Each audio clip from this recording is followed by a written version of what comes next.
Good morning, dear student. Today we will start the next chapter of science, that is combustion and flame. Chapter number 6. So I have used NCERT book. So please open your NCERT book and read it like with me. So we use different kind of fuel for various purpose at home. In our last chapter we have already learned about fuel. Fuel, that means the natural gas, petroleum, coal and petroleum के बारे में हम लोग पढ़ चुके हैं. ठीक है, तो यहाँ पे हम पढ़ेंगे कंबशन. कंबशन का मीन्स होता है कि कोई भी चीज़ जब बर्न होती है तो उससे जो एनर्जी रिलीज होती है उसको हम किस तरीके से यूज़ करते हैं. तो आप इसको यहाँ से स्टार्ट करते हैं. We use different type of fuel for various purpose at home. हम अपने घर में बहुत सारे टाइप के फ्यूल यूज़ करते हैं. And industry and for running automobiles. Automobiles को चलाने के लिए या फिर इंडस्ट्री को चलाने के लिए आपने देखा होगा कि पुराने टाइम पे जो ट्रेन होती थी वो किससे चलती थी? कोल से चलती थी, कोयले से चलती थी.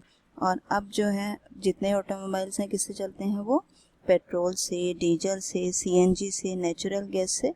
तो बहुत सारे टाइप के जो फ्यूल्स हैं वो हम अपने घरों में यूज़ करते हैं. Name a few fuels used in trade and industry.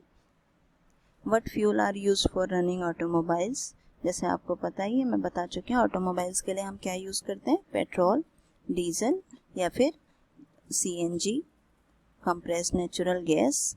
And also घर के लिए हम क्या क्या यूज़ करते हैं? घर के लिए हम यूज़ करते हैं बेसिकली एलपीजी गैस या फिर काउ डंग, वुड या फिर coke. You are familiar with the burning of candle. आप कैंडल जब जलती है, what is the difference between the burning of candle and burning of fuel. तो दोनों के बीच में बेसिकली क्या डिफरेंस है वो भी हम इस चैप्टर में पढ़ेंगे कि कैंडल बर्न हो रही है तो क्या डिफरेंस है, और कोई फ्यूल अगर बर्न हो रहा है तो उसमें क्या डिफरेंस है. यहाँ पे हम ये सारी चीज़ें पढ़ेंगे. ठीक है, तो सबसे पहले हम यहाँ पे आते हैं व्हाट इज़ कंबशन. कंबशन जो टर्म है वो बेसिकली है क्या?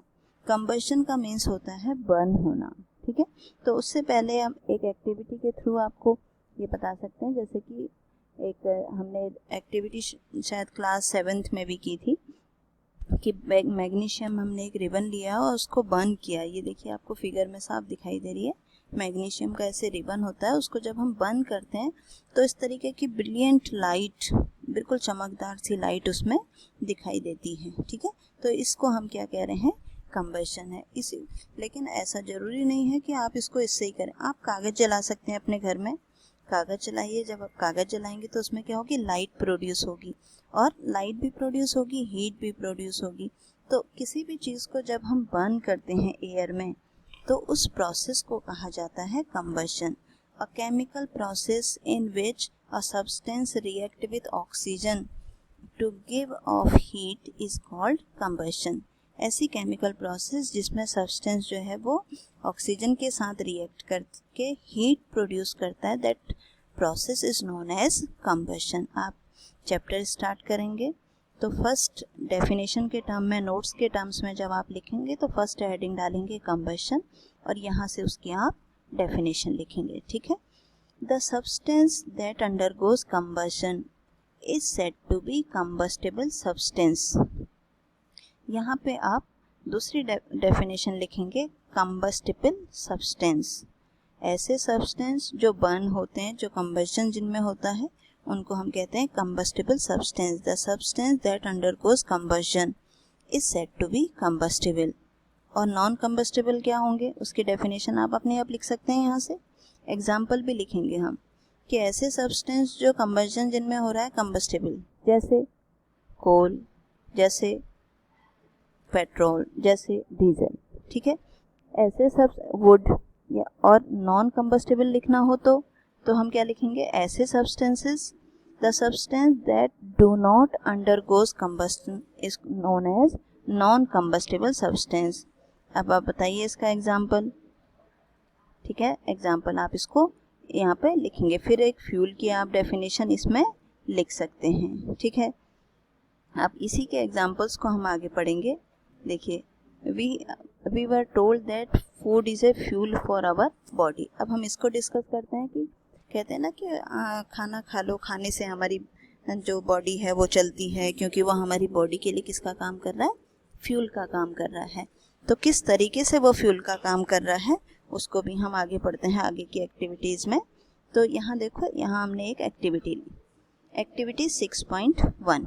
आपको ये टेबल जो है अपनी कॉपी में बनाना है। Collect some material like straw, match stick, kerosene oil, paper, iron nail, stone piece, glass. आपको कलेक्ट करने की ज़रूरत नहीं है, आप ऐसे भी बता सकते हैं उसको कि अब इनमें से आप और भी बहुत सारे ले सकते हैं। यहाँ टेबल नंबर 1 में ये आपको अपनी कॉपी में भी बनानी है। आपको बताना है कि ये कंबस्टेबल है या नॉन कंबस्टेबल है। मैंने क्या कहा था, कंबस्टेबल मतलब जो बर्न करने के बाद हीट प्रोड्यूस करता है वो कंबस्टेबल, और जो हीट प्रोड्यूस नहीं करता है, जो बर्न नहीं होता है, वो नॉन कंबस्टेबल। अब बताइए वुड क्या होगा, वुड भी combustible, paper combustible, iron nail. अब मैंने 2 आपको बता दिए हैं जिस तरीके से, उसी तरीके से आप बाकी नीचे के एग्जाम्पल्स को भी करेंगे खुद ही, जिससे कि आपको ये समझ में आया कि कंबस्टेबल सब्सटेंस क्या है और नॉन कंबस्टेबल सब्सटेंस क्या है। ठीक है, now let us investigate condition under which combustion takes place.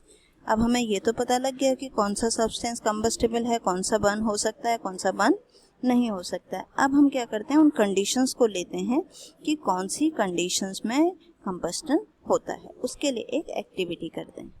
ठीक है, इस एक्टिविटी में हमने क्या किया, एक कैंडल ले ली, टेबल पर रखी है, ठीक है, और उसके ऊपर एक ग्लास चिमनी रख दी और उस कैंडल के ऊपर, and rest it on few wooden blocks. जैसे आपको दिख रहा है, ये किसी भी सहारे के ऊपर रख दिया जिससे कि नीचे से हवा जाती रहे इसमें।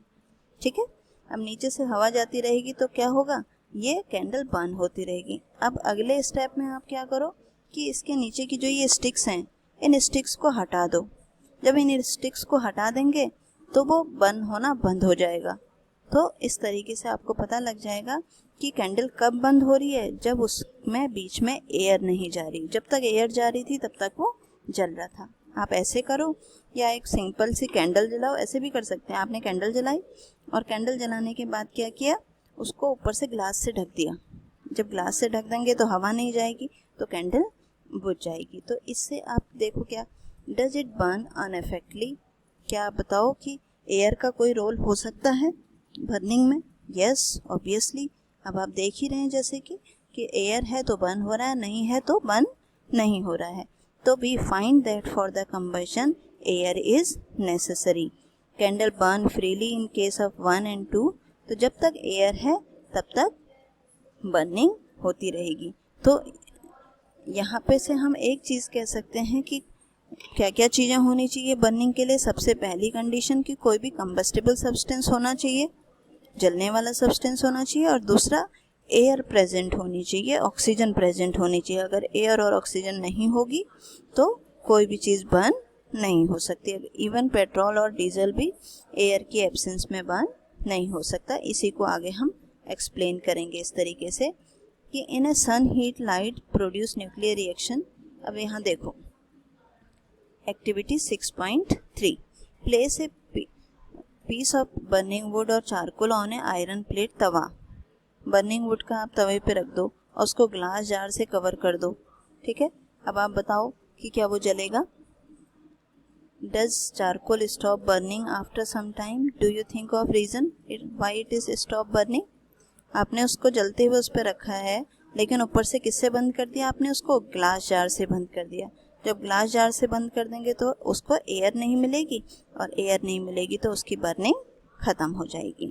ठीक है, तो यहाँ तक हम आज पढ़ रहे हैं। बाकी कल हम पढ़ेंगे कि जब आग लग जाती है किसी कपड़े में, किसी बिल्डिंग में, या किसी के कपड़ों में आग लग जाती है तो उसको हम किस तरीके से बुझा सकते हैं। ठीक है, बाकी आप कल करेंगे और इसके आप नोट्स बनाएंगे।